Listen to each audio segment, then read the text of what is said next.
Ya, predikat kampus elit ternyata kok bukan jaminan lahirnya generasi bermoral ya. Kasus viral pelecehan seksual secara verbal dan memparodikan lagu dengan nada pelecehan oleh mahasiswa kampus ternama.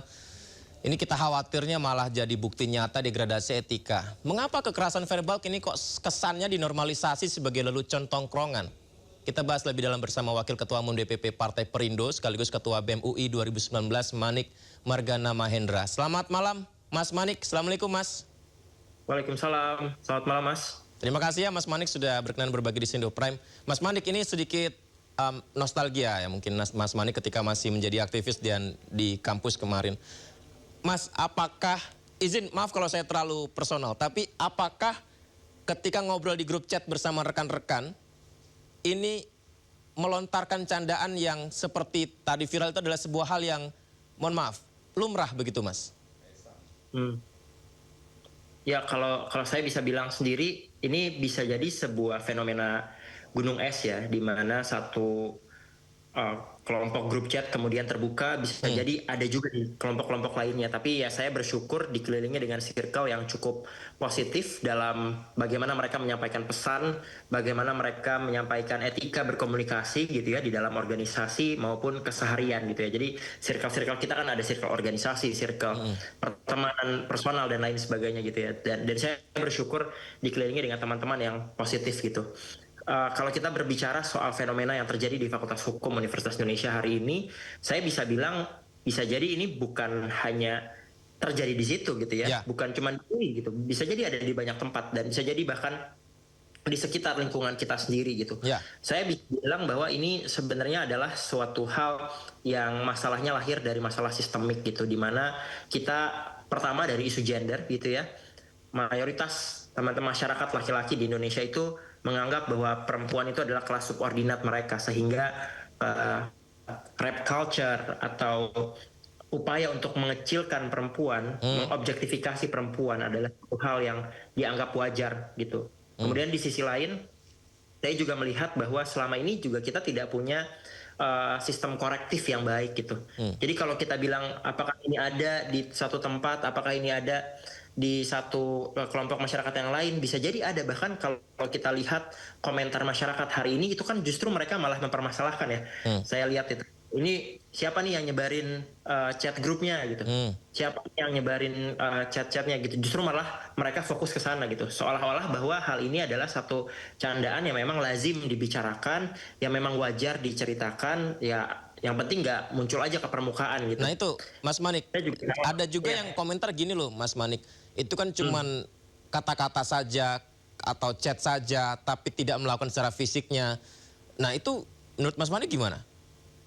Ya buat saya itu juga adalah salah satu kesalahan ya, karena kalau kita lihat dari rape culture pyramid gitu, itu kan ada tingkatan-tingkatannya, mulai dari menormalisasi, kemudian mendegradasi sampai dengan assault gitu ya, melakukan abuse sampai dengan kekerasan fisik. Itu juga adalah salah satu hal yang sebenarnya jadi apa ya, bisa kita bilang mungkin secara bertahap gitu. Ketika dibicarakan dan dianggap normal, maka perilaku kemudian untuk mendegradasi perempuan misalnya dengan mengirim foto secara diam-diam, kemudian membicarakannya di kelompok gitu, itu juga bisa jadi akan menimbulkan satu sifat agresi lain setelahnya gitu ya, yang kemudian diwajarkan ketika terjadi kekerasan-kekerasan seksual di antara hubungan laki-laki perempuan gitu ya, entah itu di konteks mahasiswa ataupun di masyarakat secara luas. Jadi kalau saya melihat dari kata-kata itu saja, itu sebenarnya sudah jadi bibit yang kemudian bisa saja tumbuh menjadi rape culture yang lebih parah gitu. Jadi menurut saya dari segi verbal pun, dari segi kata-kata pun itu sudah problematik dan tentu saja perlu ada budaya korektif. Nah itulah tadi, kalau kita lihat justru malah masyarakat mewajarkan itu, menormalisasi itu, artinya koreksi itu tidak ada saat ini. Nah, itu kita justru harus mengangkat isu ini dan menyebut bahwa ya ini sebuah kesalahan gitu. Mas Manik, saya ini mencoba-coba ingat zaman saya kuliah dulu ya, tapi karena sudah terlalu lama lulusnya jadi agak-agak lupa gitu. Tapi menurut Mas Manik, apakah yang terjadi sekarang ini itu adalah sebuah degradasi anak-anak muda sekarang sehingga ada seolah-olah menormalisasi pelecehan verbal, atau sebenarnya dari dulu sudah ada? Ya, kalau saya bisa bilang dari dulu sudah ada, mungkin bisa jadi gitu ya, karena buktinya tadi yang kasus lagu di ITB itu sudah dibuatnya dari tahun 1980 kan, gitu. Ya, yang evolve saat ini bisa jadi bukan apa namanya ya, bukan kasusnya saat ini atau degradasinya gitu ya. Saat ini justru memang sudah banyak menumpuk dari dulu. Kemudian muncullah dunia digital, muncullah aktivisme-aktivisme yang kemudian memperjuangkan ini dan muncul ke permukaan sehingga akhirnya dibahas di antara ruang publik gitu. Menurut saya justru yang berkembang itu adalah masyarakatnya. Tapi budaya kekerasan seksualnya jangan-jangan sudah tumbuh dari lama gitu. Mas Mani, kan juga ada ya mendengungkan di kampus-kampus itu Satgas PPKS ya, pencegahan kekerasan seksual. Ini terlihat baik atau justru gagal membentuk budaya saling menghargai di sana? Kalau saya lihat ini secara progresif hukum gitu ya, ini kan kita juga memperjuangkan ya waktu itu di mahasiswa tentang apa namanya, pengesahan RUU penghapusan kekerasan seksual yang hari ini sudah menjadi undang-undang TPKS, dan salah satu mandat dari undang-undang TPKS itu juga adalah Satgas PPK itu yang ada di kampus-kampus hari ini. Apa yang kami lihat sebenarnya ini adalah memang keharusan gitu bentuk dari implementasi. Tapi sayangnya sekali lagi ya mungkin kekurangan Indonesia itu sekali lagi adalah implementasi tentang hukumnya. Produk hukumnya sudah ada gitu ya, pegangannya sudah ada. Tapi yang tadi saya bilang jangan-jangan masalah soal kekerasan seksual di Indonesia itu lebih besar, lebih sistemik daripada apa sudah ada produk hukumnya atau belum gitu. Apa sudah ada satgasnya atau belum. Jadi budaya atau rap culture ini yang sudah muncul di masyarakat Indonesia itu dilestarikan justru ya, tumbuh subur, sehingga banyak korban yang juga akhirnya ketakutan untuk menyampaikan kebenarannya kepada publik gitu. Sebelum mereka melaporkan, mereka sudah takut akan dijudge. Bahkan saat ini kalau misalnya kita lihat ya beberapa kasus, contoh ya misalnya yang di UI gitu, orang-orang sekarang sibuk mencari tahu siapa yang nyebarin chatnya gitu. Orang-orang sibuk untuk nyari tahu siapa sebenarnya korbannya. Daripada mereka mau melindungi korban, mereka marah juga soal pelaku gitu ya, malah melindungi pelakunya. Jadi saya lihat ini sebenarnya adalah satu kultur yang sudah tumbuh besar di Indonesia. Produk hukumnya sudah ada dan menurut saya itu cukup progresif, tinggal bagaimana kemudian kita bisa mengawal itu semua sampai dengan Satgas ini pun juga punya kewenangan yang cukup besar gitu ya, melakukan sosialisasi, kemudian melakukan penegakan hukum yang ya harapannya sekali lagi Satgas pun juga diisi oleh orang-orang independen yang bisa menyelesaikan masalah ini gitu. Ngomong-ngomong produk hukum, Mas Manik, buntut kasus pelecehan seksual, Komisi 10 DPR RI juga akan memanggil Rektor UI katanya, Heri Hermansyah. DPR juga mendesak agar kasus ini segera diproses dengan tegas sesuai aturan. Kita simak dulu ya informasinya berikut ini. Pihak kampus harus betul-betul transparan, membuka ini semua kepada publik, agar apa? Agar tercipta keamanan, kondusivitas yang ada di kampus. Ya tentu kami rencana sebelum reses akan memanggil Rektor UI dan Rektor kampus-kampus yang bermasalah terutama terhadap kekerasan seksual, kekerasan verbal, kekerasan fisik lainnya. Supaya apa? Supaya ada efek jera, tentu sanksi tegas harus diberikan. Di Permendikbudristek nomor 55 tahun 2024 itu sebenarnya sudah jelas diatur di situ. Mekanisme penanganan seperti apa, kemudian pencegahannya seperti apa, itu sudah jelas. Cuman kenapa ini bisa terjadi? Karena kita belum sungguh-sungguh menerapkan regulasi itu. Kemudian terkait sanksi, silakan sesuai dengan aturan yang ada. Kami di Komisi 10 mempertegas bahwa ikuti aturan. Tanpa memandang bulu, apakah itu nanti, kalau saya lihat di media kan ada yang backing segala macam, jalan saja. Kami di Komisi 10 pasti akan mendukung, menerapkan sanksi tegas itu. Nah itu menarik, Mas Manik. Sanksi apa yang tepat atau mungkin pantas untuk didapatkan pelaku saat ini sekaligus sebagai upaya melindungi korban yang sudah kadung tersebar di media sosial percakapan itu, Mas Manik?